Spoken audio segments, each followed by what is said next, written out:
Listen, what I'm about to tell you is not a story for children, not a tale told by moonlight to pass the time. This is something that happened. I was a boy when it took place, old enough to see the fear in my father's eyes and young enough to believe in the impossible. This is what truly occurred in the village of Isanlu and why we do not speak the name of the silent river anymore. What happened was this. The river, our life giver, the source of our fish and our water, began to change. First, it was the fish. They stopped coming. The nets came up empty, day after day. Then the water itself began to grow quiet. The cheerful gurgle that had always accompanied our washing and our laughter was gone. The river became silent, and its surface took on a strange, unnatural stillness, like a mirror reflecting nothing but the sky. The elders were worried, of course. They consulted the oracle, and the message that came back was as cold as the river's new silence. A debt is owed, a voice must be paid for a life. The river's spirit demands a song that has been stolen. No one understood. What stolen song? What voice? It was a riddle that had the entire village in a state of growing panic, because with the river's silence came the silence of our crops. The yams refused to swell, the corn stalks withered, and a creeping hunger began to settle over Isanlu. There was a young woman in our village named Ireti. Her name meant hope, and it suited her. She was not the most beautiful woman, but her voice, oh my God, her voice was a gift from the heavens. When Ireti sang, the birds would stop their own songs to listen. Her melodies were so full of joy and sorrow and life that they could make you feel everything at once. She was loved by all, but she was in love with a young hunter, a brave man named Bayo. They were to be married at the next full moon. One afternoon, Ireti was by the river, trying to fill her water pot. She was so lost in her thoughts that she didn't notice the man who stood behind her, a man the village called Oladipo. He was a man of ambition, but his heart was as hard as stone, and he was known for being a man who would take what he wanted. He had long desired Ireti's attention, and she had always refused him. Oladipo's father was a powerful medicine man, and it was said he had knowledge of dark secrets. As Ireti turned, her pot still empty, she saw Oladipo standing there, a grim smile on his face. "The river is silent," he said, his voice low and unsettling. "But perhaps it can be made to sing again, with a song like yours." Ireti, afraid, turned to run, but Oladipo's movements were swift. He did not touch her, but he chanted a single whispered word from his father's forbidden texts, a word that caused Ireti to suddenly stop, her eyes wide with terror, her mouth opening and closing like a fish out of water. No sound came out.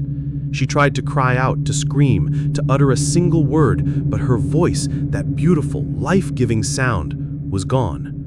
Her hope, her joy, her very soul, trapped behind a wall of silence. What happened was that Oladipo had stolen her voice. He had stolen the song. The oracle's riddle was not about the river, but about Ireti herself. The river's spirit, it seemed, was bound to the music of the land, and Ireti's voice was a part of that music.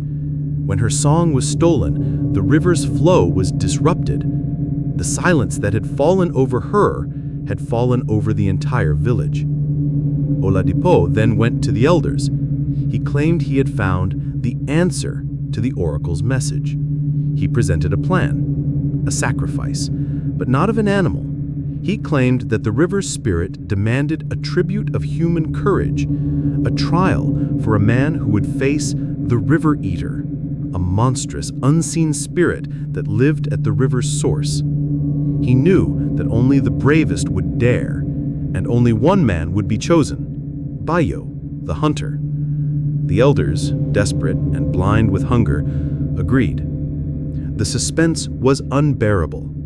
Everyone knew what Oladipo was doing. He was a snake, and his true aim was not to save the village, but to eliminate his rival, Bayo, and win Ireti for himself. He had taken her voice so that she could not speak the truth. He had orchestrated this impossible trial so that Bayo would be lost forever, a hero in death, and Oladipo would be left to claim the silent, helpless Ireti as his prize. Bayo, though, was not a fool. He saw the cold, calculated hatred in Oladipo's eyes, but he was also a man of his word, and he had promised to do whatever it took to save his people and the woman he loved. He prepared for the journey, his face a grim mask of determination. Ireti, meanwhile, was in an emotional hell. She was mute. She tried to write her story on the dirt with a stick, but the village, seeing her frantic gestures and her silent distress, thought she had gone mad with grief for her lost voice and for Bayo's upcoming trial. Her agony was a silent scream, a profound despair that no one could hear. What happened next was a blur of emotion and tension. As Bayo prepared to leave, something ignited inside Ireti, a raw, desperate courage that was louder than any sound. She knew her voice was gone, but her love was not. She knew what she had to do. She went to her home and found a small old drum, a talking drum that belonged to her father. It was not a grand instrument, but it was all she had. She took it to the edge of the village, where the people were gathering to bid Bayo farewell. As Bayo turned to face the forest, Ireti began to play the drum, not with her hands, but with her very heart. The rhythm was not a happy one. It was a frantic, desperate beat, a sound that spoke of her love for Bayo and her agony at his fate. It was her attempt to scream, to plead, to warn. The beat was uneven and raw, a sound that felt more like a frantic heartbeat than music. The villagers were confused, but Bayo understood. He knew her heart. He saw the fire in her eyes, the tears streaming down her face as she poured everything she was into that small drum. He heard her story in the chaotic, desperate rhythm. He saw the truth. Oladipo, standing nearby, began to panic. He realized that even without her voice, Ireti was still a force of nature. He began to chant the words of the dark spell, trying to silence the drum, but it was no use. The drum's beat was not just a sound, it was a physical manifestation of her truth, a rhythm of pure, unadulterated emotion. In a final beautiful burst of energy, as Ireti played a final mournful and incredibly powerful beat, the drums split in half. A bright, golden light shot from the broken halves and flew straight to Bayo. He caught it, and as the light settled in his hands, it formed a shield. Not a shield of wood or metal, but of pure, unbreakable light, a shield forged from Ireti's love. At the same time, a terrible, guttural sound escaped Oladipo's throat, a single, choked, silent cough. The air around him shimmered, and it was as if a powerful, unseen force had struck him. He staggered, clutching his throat, his own voice now gone. His plan had failed. The spirit of the river, angered by his lies and his wickedness, had taken what he had stolen and cursed him with the very silence he had forced upon another. What happened was that Bayo did not go into the forest. He walked over to Ireti and took her hand. Her voice was still gone, but as he held her, a strange thing began to happen. A gentle whisper, a sound like a baby's laughter, rose from the river. Then a single joyful gurgle.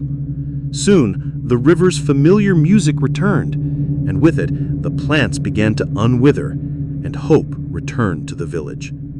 Ireti never regained her ability to speak with her voice, but she didn't need to. Her love had spoken for her. They were married under the next full moon, their bond forged, not in words, but in a silent, powerful, and very real miracle. And that is why we do not speak of the silent river anymore. Because the greatest sound of all is not a voice, but the heart of a person never give up hope.